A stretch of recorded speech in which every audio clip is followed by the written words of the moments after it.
Can you kill NPCs in Breath of the Wild? What is the most powerful thing you can think of in Breath of the Wild? Is it Beast Ganon's giant laser? What about Zelda's sealing power? Perhaps a swarm of blood-sucking cuckoos? If you thought of any of these things, you're wrong. All these things quake in fear from the power of the traditional NPCs of Breath of the Wild. These invincible gods wander the land and fear no one. But today, hopefully, they'll fear me. So can you actually kill NPCs in Breath of the Wild? Let's find out.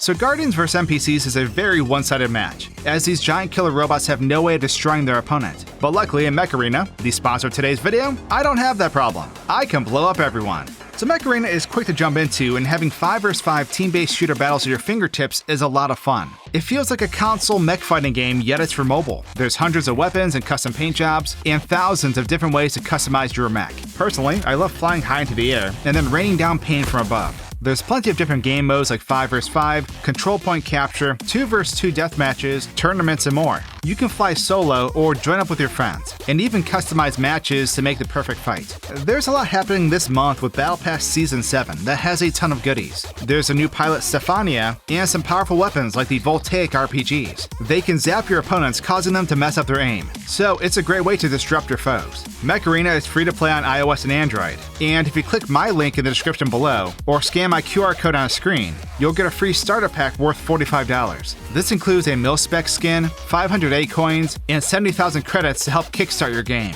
And a big thanks to Mech Arena for sponsoring this video and supporting me as a creator. Happy hunting! Now, Zelda as a series isn't really known for the player going off and fighting people they aren't supposed to fight. You won't accidentally kill an NPC you didn't want to defeat like in Skyrim, nor will a giant dog kill a quest giver through a wall like in Elden Ring. These games really don't limit the player's choices on whether they want to be good or bad. The player decides. However, Link as a character is a positive force of good. Some people argue that Zelda games are nice because they don't humor the temptation of the player straying from a path that is morally correct. It keeps them feeling like the hero Link is supposed to be. But today, we're not going to be the hero. We want to purposefully be the villain. After all, if the game tells us we can't do something, why not try and do it anyways? So we turn our attention to the NPCs and villagers of the land of Hyrule. Now the thing is, certain NPCs can actually be attacked and damaged in the game. I mean, if we go in swinging on a Gerudo soldier, we're not going to get very far due to their counterattack. We'll get swatted like the Vo we are. However, throw a Gerudo traveler out in the wild, and there's the rare chance they'll be attacked by monsters. In these situations, they can actually be hurt. Eventually, they'll pass out from damage. But falling to the ground does not equal death. In some ways, the monsters never stood a chance, because they are fighting something that isn't programmed to die. The death state is just a down state, kind of like trying to kill Jarl Ball and Balgriff in Skyrim. They collapse for a moment and then rise back up to attack you again.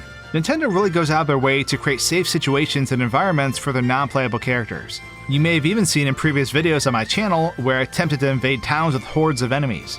But towns are marked as safe areas, and enemies become friendly when they're within them. Kinda weird, but okay.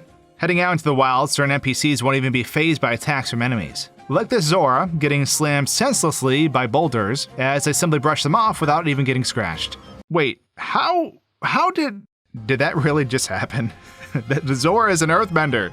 The game tries its best to make sure death doesn't take place around us. Monsters explode, but they're monsters. Yet horses can die, and their deaths feel really bad to the player. Yiga clan members supposedly die too, and we know they're dead because how could someone choose to leave behind their precious bananas? So with all the tinkering I've done with this game over the years, both in videos and in my free time, I really kind of became obsessed with defeating NPCs. I think the closest thing I ever saw was a YouTuber called Meti333 pushing Cass off a mountain by utilizing stasis and a chest. But despite Cass falling like a ton of bricks, and also being a bird, he just falls off screen and immediately lows back on top of the ledge. Cass, too, was an immortal, it seemed. However, there was something I overlooked a while ago that would have potentially ended my quest early. So back when YouTube Shorts launched, I made this video called Lava is Weird in Breath of the Wild. And in this video, I essentially drop a Hinox into lava to show off that it behaves similarly to water. Except it's on fire, and the Hinox is melting and screaming in agony. Anyway, so I got to thinking, what if we dropped NPCs in lava? Okay, so we're here in Terrytown, window shopping for folks to drop into pools of magma. That's normal, right? I mean, no one is gonna suspect Link is a sadistic nutjob with a passion for fire. Let's see here. Okay, Fyson.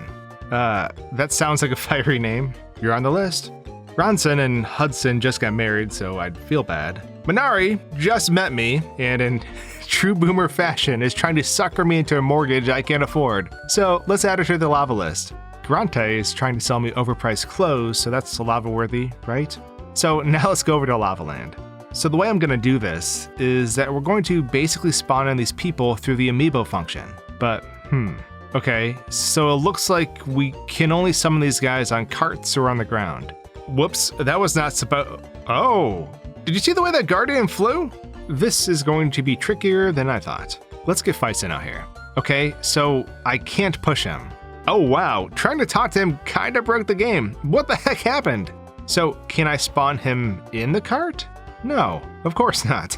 Okay, so it wasn't the weight of the Guardian. It's just that NPCs canonically weigh 10 tons each. Can I just do this? Will this? Okay, no. He's not moving. Well, how about you? Ready for your lava bath? Shadow Clone Jutsu Grandma apparently also drinks her milk. Okay, so magnesis is obviously not going to work. So I'm going to need to spawn these people in the carts without flipping the cart over on me. So let me go grab another cart real fast. Okay, so now I can sacrifice this other cart without killing my cart. Here comes Minari. Oh god, she plummeted straight in. Wait, so is she still down there or? Okay, I can't find her body anywhere. So did the lava actually destroy her, or did she fall to the bottom of the lake and just vanish due to distance? Either way, I feel really horrible. I'm so sorry. We need to try this in a different way. I want to know what happens. So I went and grabbed 2 carts. This should let me spawn them from the shore, but ensure they fall into the lava. Faison is up next, so we're going to move the camera beneath the lava and align our summon to the cart. This will let me see what happens. Okay, this looks pretty good. Oh my god, they get immediately destroyed as soon as they touch the lava, so they don't fall through. This is also kinda psychologically messed up because the NPCs are spawning in terrified before they melt. Breath of the Wild Squid Games be rough. Grante cheated death somehow, but his survival meant Minari didn't pass go and collect $200. So it looks like I can also spawn NPCs on the track itself. Does that mean I can do the cast stasis technique? Oh man, it worked. Oh, she took me with her though. Well, I deserve that. I'm weirdly satisfied that there's a workaround way to defeat NPCs in Breath of the Wild though. I feel like an absolute scumbag for burning villagers alive, but yay science? So yeah, I hope you enjoyed this twisted tale everyone. Maybe you learned something new. And I'll see you soon in my next weird video. Cheers!